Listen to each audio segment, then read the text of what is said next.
Hi everyone! Welcome to the Empath Arcade, another love reading, timeless and general. Take what resonates lang po. Maybe some part of the reading makaresonate kayo, some part of it hindi. Okay, then marami kasi mga energies. Since this is general reading, marami tayong masasagap. Pero kung ano yung pinakamarami at pinakamalakas ng mga enerhiya, yun yung maaari nating masagap sa reading na ito. Iba't ibang mga energies. Take what resonates lang po. Kung sa tingin ninyo parang kaka-resonate kayo ng husto na parang kwento ninyo ito or hindi naman kaya. Na natin. Spirit guides and may messages. Ano love connections ito? Lessons in life and guidance. Ang inyong nais ipabatid sa amin.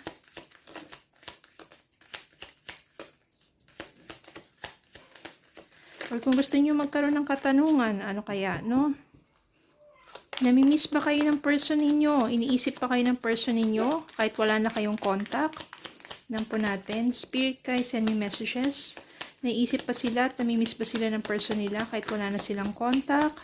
O sa mga panahon na to, na wala silang communication? Give me more messages sa spirit guide.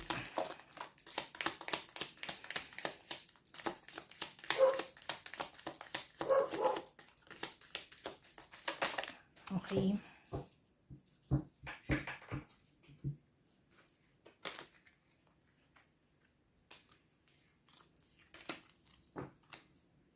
The Chariot. Knight of Pentacles. King of Cups. Eight of Swords.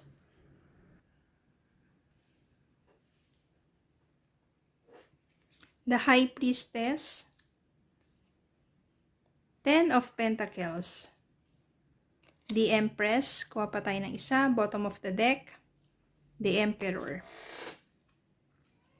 Meron ditong the Chariot, King of Cups, the Emperor, the Empress, the High Priestess.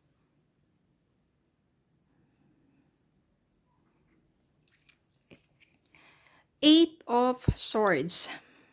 Ito kasi meaning nito, you are still tied up dun sa inyong connection. Ibig sabihin niyan kahit wala na kayong communication, kahit sabihin natin sa ngayon, wala, totally no contact. Ikaw at ang person mo, you are still tied up dun sa connection ninyo. Ibig sabihin yan, there is something still for you to be being connected to each other. Hindi pa rin kasi mawala sa isipan ninyo. Parang nakatrap pa rin kayo sa inyong mga enerhiya, sa inyong mga nakaraan. Kaya, there's still parang, kahit sabihin mong hopeless, kasi especially kung no contact kayo, parang kala mo wala ng pag-asa, wala na, ang tagal na, wala ng pag-uusap, wala ng paramdam. You're still hopeless but you're still stuck dun sa energy ninyong dalawa. Well, I can sense here na being High Priestess, malakas ang iyong intuition. You're being guided spiritually at malakas ang iyong insight. Naniniwala ka at nararamdaman mo na eventually magko-contact din sa iyong person mo, na eventually magkakaroon kayo ng reconnection. Hindi mo lang alam kung kailan, pero alam mo sa sarili mo na mangyayari yun. O you are emotionally stable, alam mo yan sa sarili mo. Hindi ka masyadong parang katulad ng iba na nalugmok na, no contact, wala nang ginawa kundi parang totally depressed, ganon. Pero hindi ka ganon. Mas malakas pa rin yung energy mo. You trust your instinct, your intuition. At alam mo na malalagpasan ninyo to. The Chariot dito is overcoming obstacles. Doon sa relasyon ninyo na kung saan dulot ng matinding, sabihin natin, hindi pagkakaunawaan at paghihiwalayan at dumating sa no contact, no? You know that you will overcome that obstacles. At alam nyo na, di ba, paglagpas ng mga ganong panahon, magkakaroon kayo ng reconnection. Ang lakas dito kasi yung Knight of Pentacles dito is someone who will be there for you to offer you a new beginning, which is a more stable relationship. Yung pentacles na yun. Hindi lang siya stable na relasyon, kung hindi, mas maunlad na pagsasama. Si King of Cups dito, I can sense here na may feelings pa rin talaga naman yung person mo sa'yo. There's more, sabihin natin, mas balanced na siya. Siguro mas nag-mature na siya ngayon kasi I can sense here na the Emperor, mas may control na siya sa buhay niya. Siguro dati, mga bata pa kayo, you are immature, kaya mas madalas yung pag-aaway, hindi pagkakaunawaan. Pero ngayon, sa paglipas ng panahon, sa inyong mga nagiging experience sa buhay, mas nagmamature kayo at mas nagiging kontrolado ninyo ang paghawak sa inyong mga kanya-kanyang buhay. So, meron ng stability dito. You get to know what life means, what love means. Nagmamature kayo.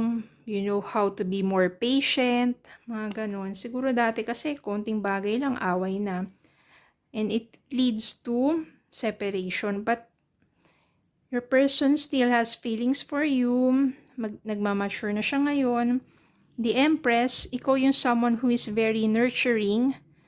No? And I can sense here, sa inyong muling reconnection, magbubunga ang inyong pagsasama, ang inyong pagmamahalan. Kasi the Empress dito means pregnancy din eh. Motherhood. Magkakaroon ng, sabihin natin, magiging harmonious ang inyong relationship. Pareho kayo kasi nag-mature na eh. Hindi nyo na pinapairal yung palaging init ng ulo. Mas more kalmado, mas more patience sa inyong relationship. And it will lead to culmination. Ibig sabihin, 10 of Pentacles dito, you have abundance sa inyong pagsasama. Hindi lang yun sa inyong harmonious relationship, kundi pagdating sa wealth, sa money, magkakaroon kayo ng solid foundation. Kasi nga, nandiyan na yung suporta, panguunawa, nandiyan na yung you are helping each other, supporting each other to achieve your goals together. Hindi na yung kanya-kanya. Siguro dati, gusto ko ng ganito, pero hindi ka sang-ayon dun. Ito yung gusto kong gawin. So, magkasalungat kayo. Kaya nga, maaari na uwi sa pagtatalo, hindi pagkakunawaan, yung mga differences na yan. Pero ngayon, natutunan nyo na kung paano mag-compromise and to support each other. Kaya yun, pagdating sa financial din, talagang uunlad ang inyong pagsasama. You will become more, sabihin natin, rich or financially stable in harmonious relationship. Kaya kung sa question natin kanina, namimiss ba kayo? Iniisip ba kayo ng person mo? Yes. At marami siyang plano. Sa inyong muling reconnection, marami siyang plano. And since alam mo sa sarili mo na you still love each other, at this time you get more mature, yung mga plans na yan, aabutin ninyo na magkahawak kamay. Kaya maa-achieve ninyo tong 10 of Pentacles. Yung abundance of love and abundance of wealth. Magiging maunlad ang inyong pagsasama, hindi lang pagdating sa love, kundi pagdating sa financial. Magiging maganda ang inyong muling pagsasama. Dahil siguro before, immaturity, being impatient, stubborn, yung mga differences, pero ngayon, mas kasi, sabihin natin yung experience ninyo, tsaka yung wisdom, yun sabihin natin wisdom, no, it gets to be more deeper and for you to handle your relationship well. Kaya, huwag kayong mawalan ng pag-asa, especially kung wala namang ibang, sabihin natin, wala namang third party, it's just your differences. Maniwala kayo na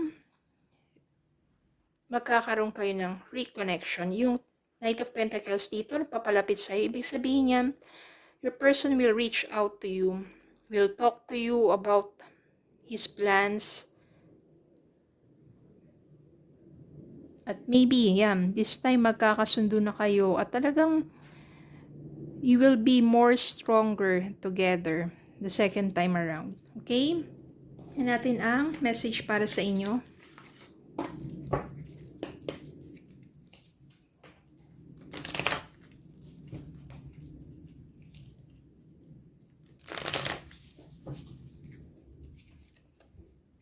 Overthinking, playing negative scenarios in your head is creating issues which weren't there at first. Yung mga overthinking talaga yan, di ba? Pag nag-overthink ka kasi kung ano-ano na yung sumasagap sa isipan mo. Kaya nga stop overthinking kasi it will just create some issues, no? So stop overthinking. True love, this is the romance of a lifetime. True and lasting love is here for you. So maybe your person is your true love. Kaya malalagpasan ninyo, kaya nandito si The Chariot, malalagpasan ninyo yung anumang challenges sa inyong relationship. Okay, so yun lang po. Maraming salamat po for watching. Please don't forget to like, share, comment, subscribe, follow me Facebook and YouTube. Have a good day po and God bless.